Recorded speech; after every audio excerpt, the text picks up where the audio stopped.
أعوذ بالله من الشيطان الرجيم. بسم الله الرحمن الرحيم.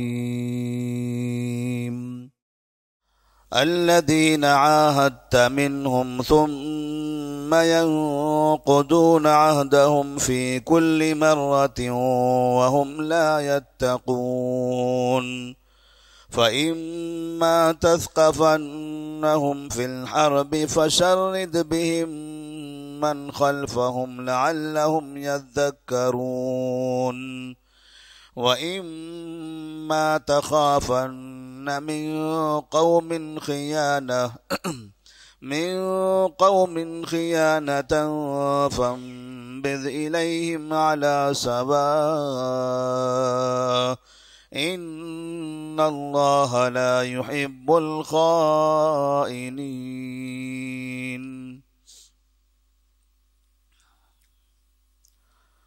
سورۃ الانفال آیت نمبر 56، 57 اور 58۔ اللہ تبارک و تعالی نے اس سے پہلے کی آیات میں مشرکین مکہ اور پھر ان کے ساتھ فرعون کا تذکرہ فرمایا، ان کی شرارتوں کا، ان کی تکبر اور گھمنڈ کا تذکرہ کیا، اور ساتھ میں آخر میں اس بات کی بھی وضاحت کر دی کہ جو رب کا نافرمان ہوتا ہے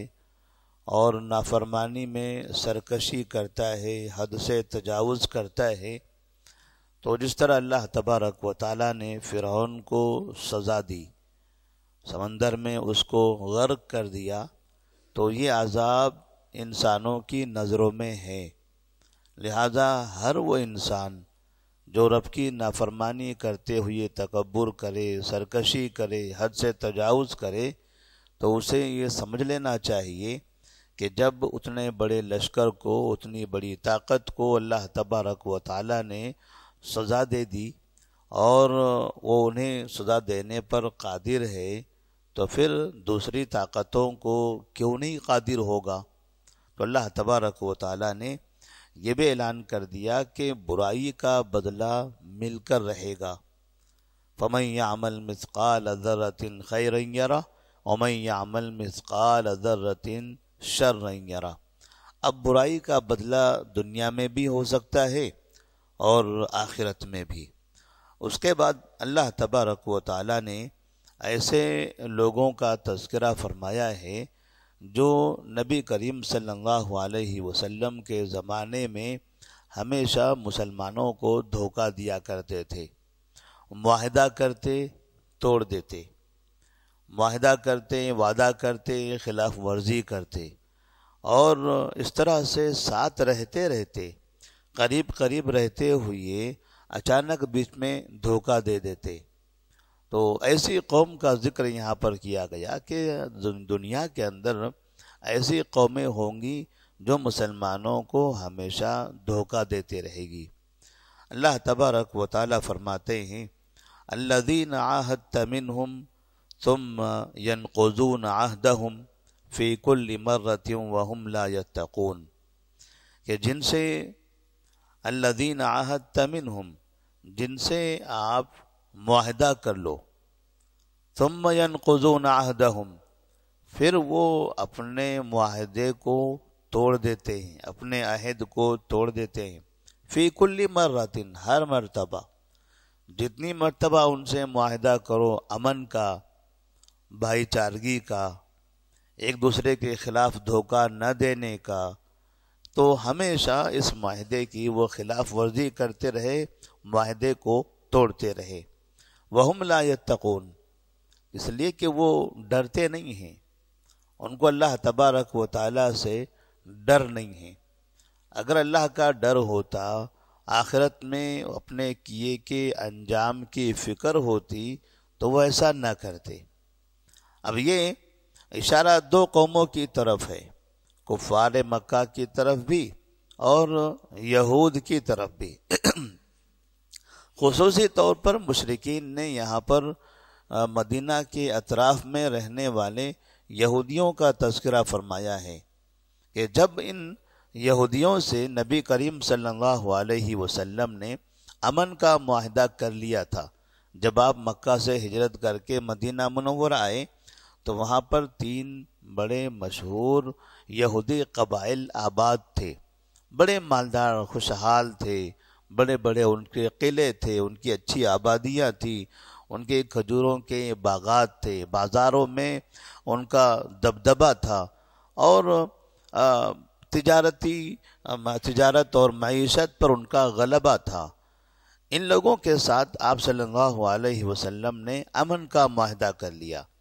کہ مکہ میں حالت تو ایسی تھی کہ وہاں پر مسلمانوں کو ستایا جاتا تھا، پریشان کیا جاتا تھا، مسلمان پریشان رہتے تھے، لیکن اب یہاں ایسا نہیں ہونا چاہیے۔ لہذا وہ لوگ جو اسلام قبول نہیں کیے ہیں، جو اپنے کفر پر رہتے ہوئے زندگی گزارنا چاہتے ہیں، ٹھیک ہے، لیکن کم سے کم اتنا تو ہونا چاہیے کہ ہم ایک شہر میں رہتے ہیں، پڑوس میں رہتے ہیں، تو ہمارے درمیان آپسی تعلقات بہتر رہنا چاہیے، ہمارے درمیان امن ہونا چاہیے۔ تجارت کے لیے آپ مدینہ آئیے، مسلمان تجارت کے لیے آپ کے علاقے میں آئیں گے، کسی کو کوئی پریشانی نہیں ہوگی۔ کوئی آدمی ہمارا کوئی آدمی آپ کے پاس اس طرح سے آنا جانا کرے، سفر کرے، تو کہیں پر بدامنی نہیں ہونا چاہیے۔ اور کوئی شخص، کوئی تیسری قوم اگر ہم پر حملہ کرے تو ایسی صورت میں ہم دونوں مل کر اپنی حفاظت کریں گے، کیونکہ ہم پڑوسی ہیں۔ تو یہاں اشارہ اس بات کی طرف بھی تھا کہ اگر کفار مکہ یہاں آتے ہیں، حملہ کرتے ہیں، تو پھر ہم دونوں کا یہ فریضہ ہوگا کہ ہم اسے جواب دیں، ہم مدینہ کی حفاظت کریں، اپنے شہروں کی حفاظت کریں۔ یہ معاہدہ نبی کریم صلی اللہ علیہ وسلم نے ان یہودیوں سے کیا تھا، لیکن وہ یہودی بار بار معاہدے کو توڑتے رہے۔ کبھی نبی کریم صلی اللہ علیہ وسلم کو انہوں نے دھوکہ دیا، جیسے بنو نذیر تھے۔ بنو نذیر نے آپ صلی اللہ علیہ وسلم کو بلایا اور ایک گھر کے کنارے، دیوار کے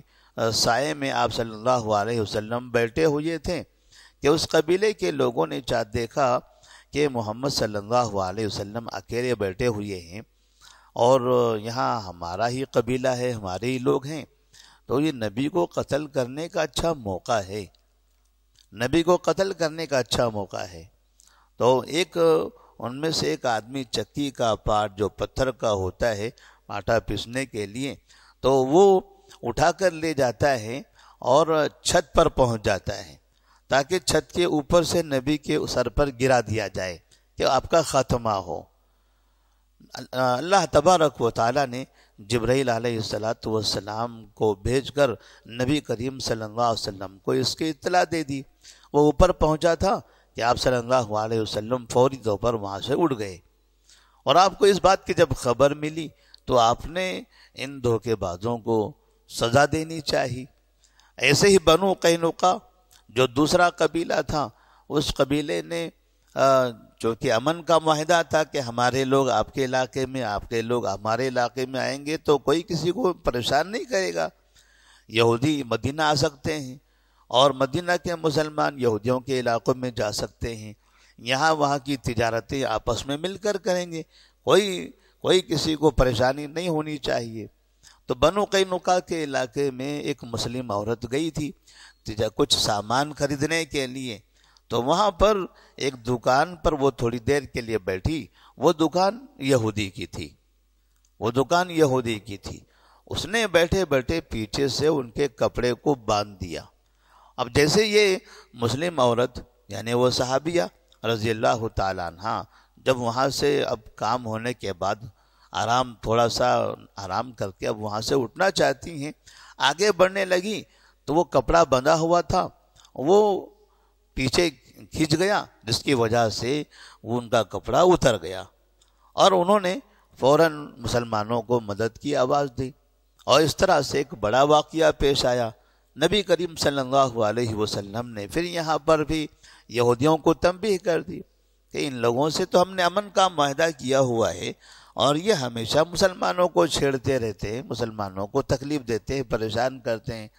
ایسے ہی بنو قریظہ جو تیسرا قبیلہ تھا، ان لوگوں نے بھی الگ الگ اوقات میں مسلمانوں کو دھوکہ دیا، یہاں تک کہ جنگ خندق کے موقع پر جب کفار مکہ سے مدینہ تقریباً 12,000 کا لشکر لے کر آئے ہوئے تھے اور مسلمان مکمل عاجز ہو گئے تھے، پریشان تھے اب کیا کیا جائے، اتنا بڑا لشکر 12,000 تو یہ سیلاب ہے، یہ سیلاب میں مدینہ بہہ جائے گا، کچھ نہیں کر سکیں گے۔ تو سلمان فارسی رضی اللہ تعالیٰ عنہ کے مشورے سے وہ خندق کی کھدائی کی گئی، جس سے مسلمان بغیر آمنا سامنا کیے، بغیر طاقت کا استعمال کیے جنگ جیت گئے۔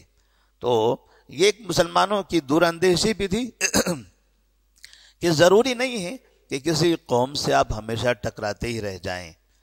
کیونکہ غلبہ صرف ٹکرانے سے ہی حاصل ہو ایسا ضروری نہیں ہے۔ آپ کے پاس سنجیدگی ہونی چاہیے، دور اندیشی ہونی چاہیے کہ بغیر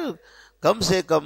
کم جانے جائے، کم سے کم نقصان ہو کر ہمارا غلبہ ہو، اسلام کا غلبہ ہو، یہ کام کیسے ہو سکتا ہے ہمیں یہ دیکھنا چاہیے۔ اور جنگ خندق کا وہ واقعہ ہندوستان کے مسلمانوں کے لیے بہت بڑی عبرت ہے، جس طرح سے انہوں نے بغیر ہاتھا پائی کیے، بغیر آمنا سامنا کیے، بغیر میدانوں میں آئے ہوئے کیسی سنجیدگی اور دور اندیشی سے ان کفار کا، ان کی بڑی طاقت کا مقابلہ کیا۔ ہندوستان کے مسلمانوں کو بھی سوچنا چاہیے کہ ہم اس قوم سے کچھ بھی نہیں کر سکتے، اس قوم کے پاس بہت بڑی طاقت ہے، یہاں اگر ہمیں کام کرنا ہے، اسلام کی نشر و اشاعت کرنا ہے تو ہمیں دور اندیشی کا مظاہرہ کرنا پڑے گا۔ تو اس طرح سے جو یہودی قبائل تھے وہ ہمیشہ مسلمانوں کو دھوکہ دیتے تھے، نبی کریم صلی اللہ علیہ وسلم کو قتل کرنے کی کوشش کرتے تھے۔ تو اللہ تبارک و تعالیٰ نے ان کے بارے میں فرمایا الذین عاہدت منہم، جب تم ان سے معاہدہ کرتے ہو، ثم ینقضون عہدہم، پھر وہ اپنے معاہدے کو توڑ دیتے ہیں، فی کل مرۃ، ہمیشہ، ہر مرتبہ، وہم لا یتقون، اس حال میں کہ وہ ڈرتے نہیں ہیں، انہیں ڈر نہیں ہے، انہیں آخرت کی فکر نہیں ہے۔ فَإِمَّا تَثْقَفَنَّهُمْ فِي الْحَرْبِ فَشَرِّدْ بِهِمْ مَنْ خَلْفَهُمْ لَعَلَّهُمْ يَذَّكَّرُونَ، جب آپ ان سے جنگ میں آپ ان پر غالب آ جاؤ، جنگ میں آپ کا ان سے آمنا سامنا ہو جائے، فَشَرِّدْ بِهِمْ مَنْ خَلْفَهُمْ، تو انہیں ایسی مار مارو کہ پیچھے والے لوگوں کے لیے عبرت بن جائے۔ فَشَرِّدْ بِهِمْ مَنْ خَلْفَهُمْ، یا انہیں ایسی مار مارو کہ اس کے ذریعے پیچھے والے بھاگ جائیں، پیچھے والوں کو ان کے ذریعے بھگا دو۔ یعنی جو پیچھے اور بھی ہوں، جو سوچ رہے ہوں کہ پھر مسلمانوں کے ساتھ ایسا کریں گے، تو جو سامنے آ چکے ہیں انہیں ایسی سزا دے دو کہ پیچھے والے ان کی سزا کو دیکھ کر پھر کبھی مسلمانوں کا مقابلہ کرنے کی تیاری نہ کر سکے۔ جو سامنے آ جائے اسے ایسا سبق سکھا دو کہ پھر بعد میں کوئی مسلمانوں کے خلاف برائی کرنے کی نہ سوچ سکے۔ لعلہم یذکرون، تاکہ انہیں جو پیچھے والے ہیں انہیں نصیحت مل جائے اور انہیں سزا مل جائے تو انہیں بھی نصیحت مل جائے، تو اس طرح سے نبی کریم صلی اللہ علیہ وسلم جب کفار مکہ سے ان کا مقابلہ ہوتا تھا، بدر کا موقع ہو، احد کا موقع ہو، خندق کا موقع ہو، تو کئی مرتبہ ایسا ہوا کہ مسلمان جنگ تو جیت گئے، مسلمانوں کا غلبہ تو حاصل ہو گیا، لیکن غلبے کے بعد جو کفار مکہ تھے، جو مشرکین تھے، بعد میں انہیں عبرت بھی حاصل ہوتی تھی، انہیں میں سے بہت سے لوگ بعد میں مسلمان بھی ہو جاتے تھے۔ وہ دیکھتے تھے کہ ہم ساری قوت استعمال کر کے کچھ بھی نہیں کر پائے، اور پھر مسلمانوں نے بعد میں ہم پر رحم بھی کیا، ہمارے قیدیوں کو آزاد بھی کر دیا، ہمارے قیدیوں کے ساتھ اچھا برتاؤ بھی کیا۔ تو اس طرح مسلمانوں کے اخلاق سے بھی اور پھر تھوڑی سی طاقت دکھانے سے بھی وہ چوکنا ہو جاتے تھے اور اسلام کی جانب راغب ہو جاتے تھے۔ وَإِمَّا تَخَافَنَّ مِنْ قَوْمٍ خِيَانَةً فَانبِذْ إِلَيْهِمْ عَلَى سَوَاءٍ إِنَّ اللَّهَ لَا يُحِبُّ الْخَائِنِينَ، اور اگر آپ وَإِمَّا تَخَافَنَّ مِنْ قَوْمٍ خِيَانَةً، اگر آپ کسی قوم سے خیانت کے بارے میں ڈرتے ہو کہ تمہیں پتہ چل جائے کہ فلاں قوم یہ خیانت کرنے والی ہے، دھوکہ دینے والی ہے، تو فَانبِذْ إِلَيْهِمْ عَلَى سَوَاءٍ، آپ بھی ان کے معاہدے کو برابری کے طور پر ختم کر دو، آپ سے انہوں نے معاہدہ کیا ہوا ہے اور آپ کو لگے کہ یہ معاہدہ توڑنے والے ہیں، پکا یقین ہو جائے تو ٹھیک ہے، آپ کو پتہ چل گیا، آپ بھی ان کے معاہدے کو اپنی طرف سے بھی ختم کر دو تاکہ برابری ہو جائے۔ وہ معاہدہ توڑنا چاہتے ہیں، تم بھی توڑ دو، لیکن تمہارے توڑنے کا طریقہ الگ ہوگا۔ وہ توڑیں گے معاہدے کو تو وہ دھوکہ دیں گے، وہ بغیر بولے آپ کے معاہدے کو توڑ دیں گے، لیکن آپ کے لیے ضروری ہے کہ باقاعدہ پہلے پکا یقین ہو جائے کہ حقیقت میں وہ توڑنے والے ہیں، اور پھر جب تم توڑنا چاہو تم انہیں بتا دو کہ تمہارے درمیان معاہدہ تھا، اب ہمارے درمیان کا وہ معاہدہ باقی نہیں رہے گا، اب آج کے بعد سے آپ اپنی حفاظت کر لو، ہم اپنی حفاظت کرتے ہیں، ایک دوسرے کے ذمہ دار ہم نہیں رہیں گے۔ اس کے بعد پھر آپ کو جو کارروائی کرنی ہو کرو،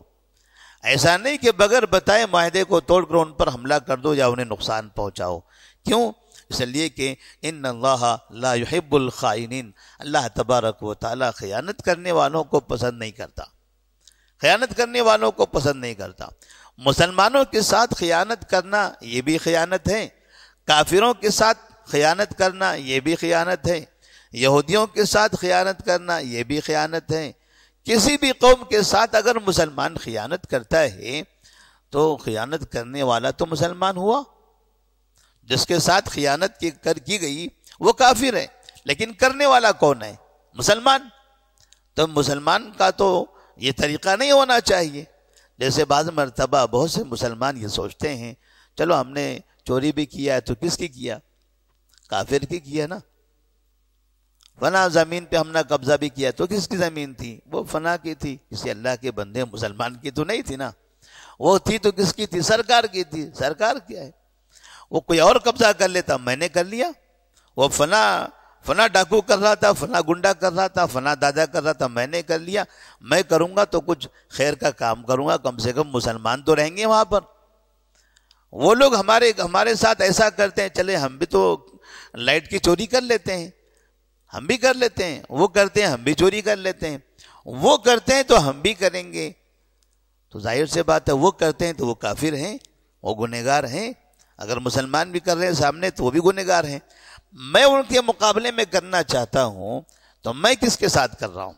میں اگر مسلمان کے ساتھ کر رہا ہوں تو بھی میں گنہگار، کافر کے ساتھ کر رہا ہوں تب بھی میں گنہگار، حکومت کے ساتھ کر رہا ہوں تب بھی میں گنہگار، کیونکہ گناہ کرنے والا میں ہوں، گناہ کرنے والا میں مسلمان ہوں۔ اللہ فرماتے ان اللہ لا يحب الخائنین، اللہ خیانت کرنے والوں کو پسند نہیں کرتا۔ اب خیانت کرنے والا چاہے وہ کسی کے ساتھ بھی خیانت کرے، بلہا جو خیانت کرے گا، جو گناہ کرے گا، اللہ تبارک و تعالیٰ اسے پسند نہیں کرے گا۔ اللہ تبارک و تعالیٰ سے دعا ہے کہ اللہ تبارک و تعالیٰ ہم تمام کو ہر طرح کی خیانتوں سے محفوظ رکھیں، اور ملک میں آپ لوگوں کے ساتھ اچھے تعلقات کو ہموار کر کے زندگی گزارنے، اسلام کی نشر و اشاعت کی توفیق عطا فرمائے۔ والسلام علیکم ورحمۃ اللہ وبرکاتہ۔